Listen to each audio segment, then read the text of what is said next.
Hey everyone, Brian here wishing you a wonderful Monday and a great week ahead.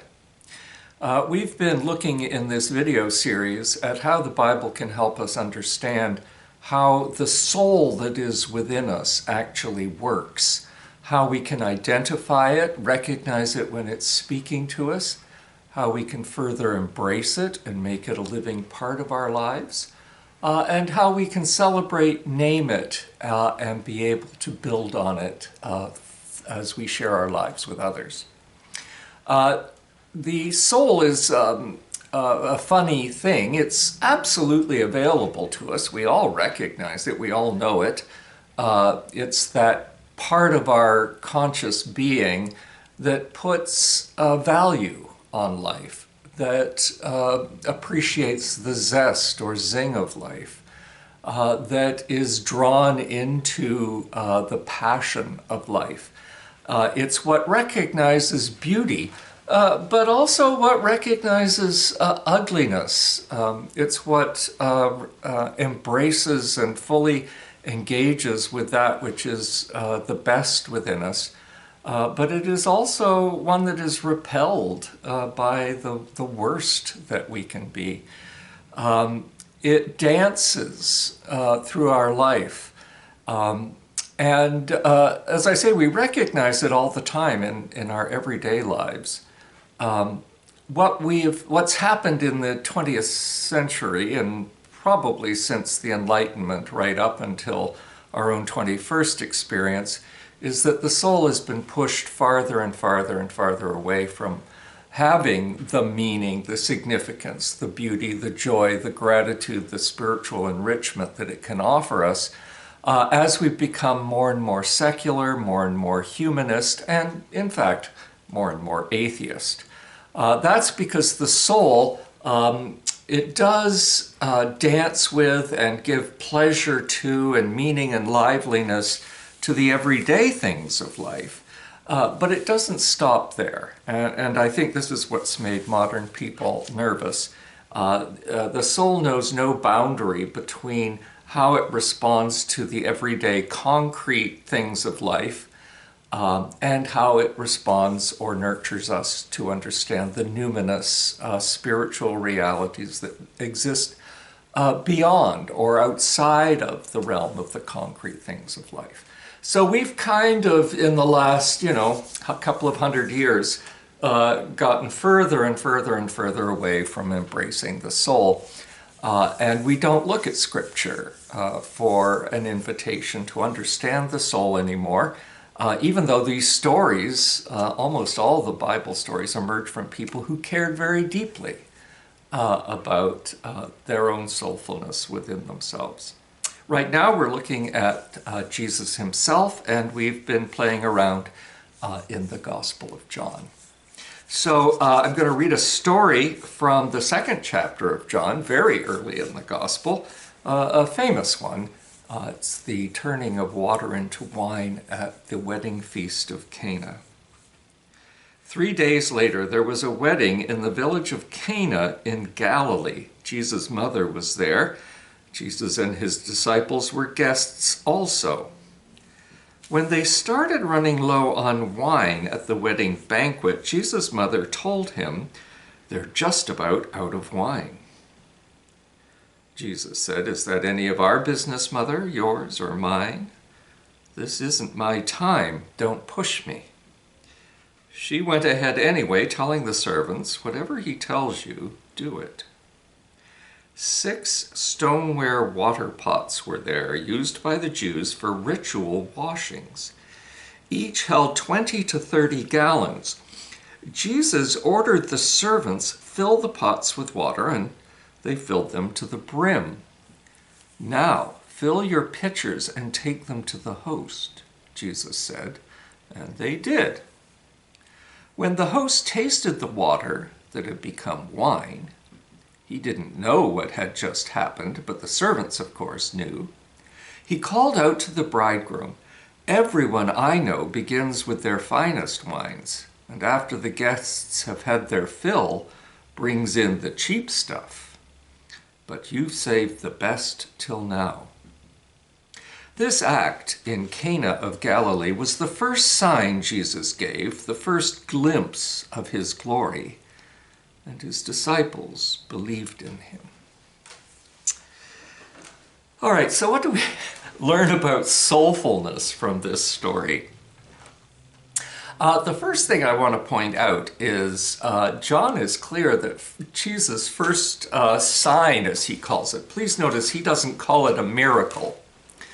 We've got to get away from that because we keep thinking miracles are things that happen without explanation in the physical world.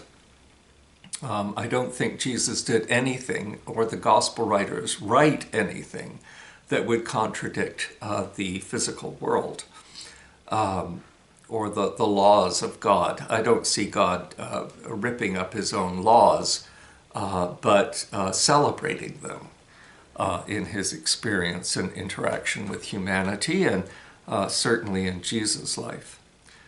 So here we have a sign. What I love about this, for those who think about soulfulness and spirituality and the mystical reality of being themselves, is that we often think that mysticism or interaction with God is something that's so holy and so sacred and so separate from everyday life that we have to either be an extraordinary person or put ourselves in an extraordinary situation in order to interact with God. And because of that, most of us give up on thinking that we can interact with God before we've even tried or even begun. And of course, that's a tragedy. And here, the author of John's Gospel is giving us the very first evidence that Jesus is the Messiah of God at a perfectly ordinary kind of event, a wedding celebration. And this is in Jesus' home region. The author of John makes it clear that this is in Galilee, somewhere close to where Jesus was and where he lived his life, and that's all to the good. What's particularly fun about this is that it's not a solemn occasion. It's a place where people were celebrating with wine, nonetheless. It was a big party. And right here is where Mary and Jesus have this tete-a-tete about his sign coming here. And Mary, according to Jesus, is pushing him to make himself evident in and amongst the people. And Jesus is resisting that. He doesn't want to make himself evident. I love that part too. But the first and most important thing I think we need to learn from this in terms of soulfulness is that the soul is not something that happens in a cloister somewhere or when one's on retreat. It certainly can. And the reason people do that is, our busy everyday minds can relax a little bit when we're not engaged in everyday activities. But that's not the only place soulfulness can happen. You don't have to go up onto a mountaintop in order to find your soul. And that it's in the midst of fun. And that here we have Jesus' first sign to add to the fun. Now, of course, it's to keep the bridegroom and his family, or whoever the hosts were, from experiencing the embarrassment of running out of wine. You can get the feeling that that's what Mary's concerned about. But it's also to extend the party. And so this is, just absolutely a marvelous thing for us to realize, is that soulfulness isn't to make us dour or down or uber serious or puritanical or, some sort of forced piety that turns us into a person who abstains from all sorts of things in life. It's just the opposite. It brings us into life. It gives vibrancy to life. The second thing that I think a lot of people pass over is to note just what kind of jars Jesus had them filled with water. These are jars that were set aside for purification purposes.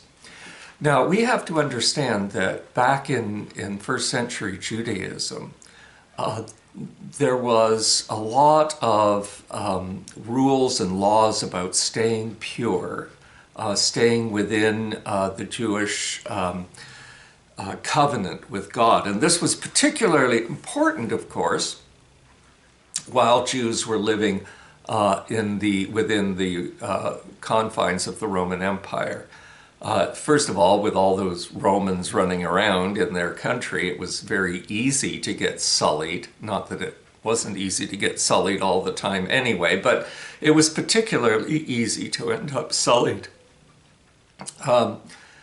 And so these jars of purification were always set aside so that a ritual bathing or ritual rebaptism or ritual washing could be done whenever, somebody got ritually soiled in some way. And there were lots of rules about what that could be. You wouldn't use these jars to drink from in a normal way. These jars were set aside for a very special and rather holy, at least according to the rules and laws of first century Judaism, kind of practice.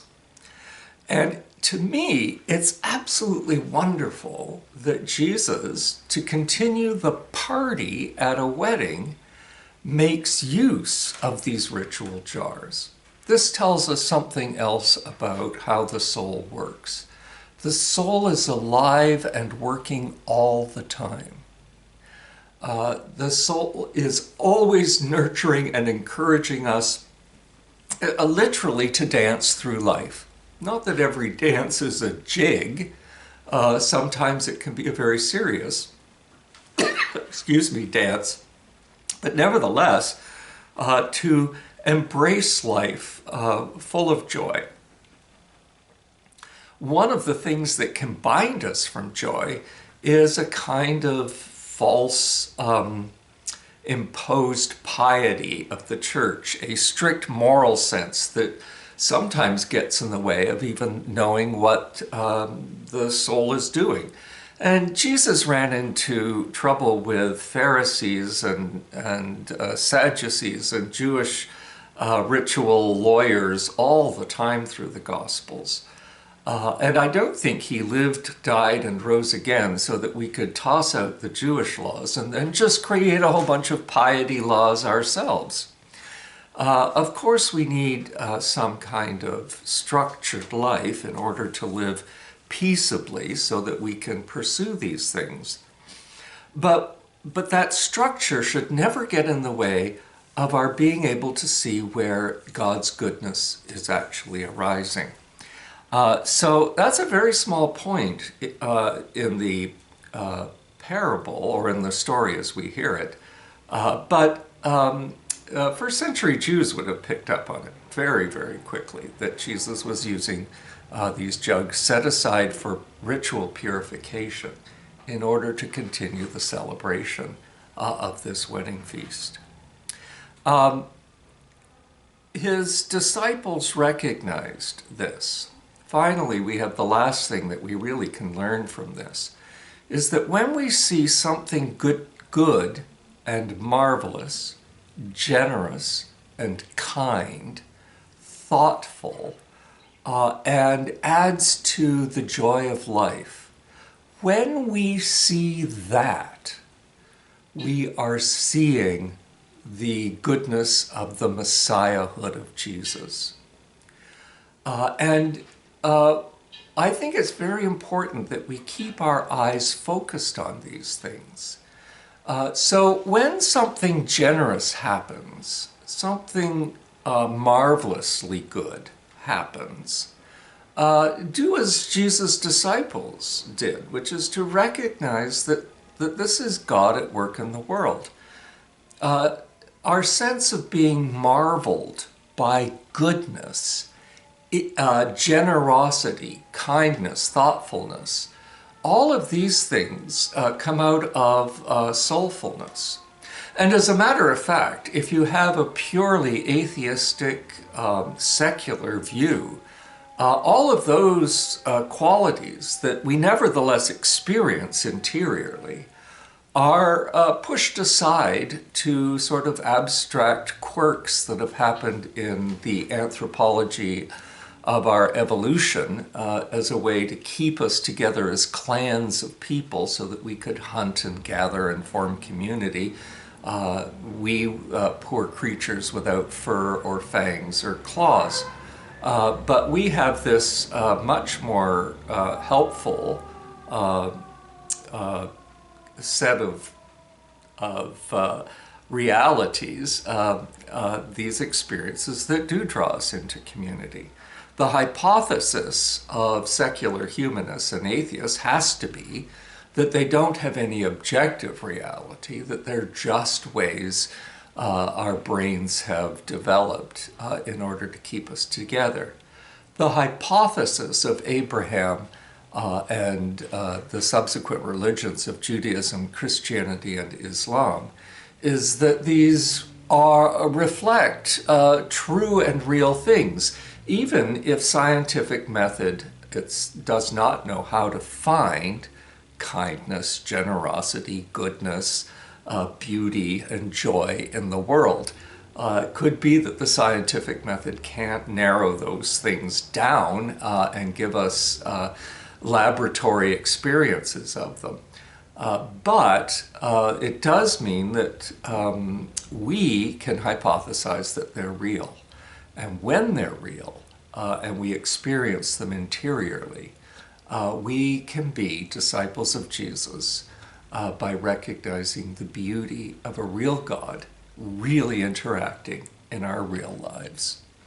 And so, once again, we have in this lovely and well-known story, not just something about how Jesus can be a miracle worker, but how the author of John sees how our soul actually works.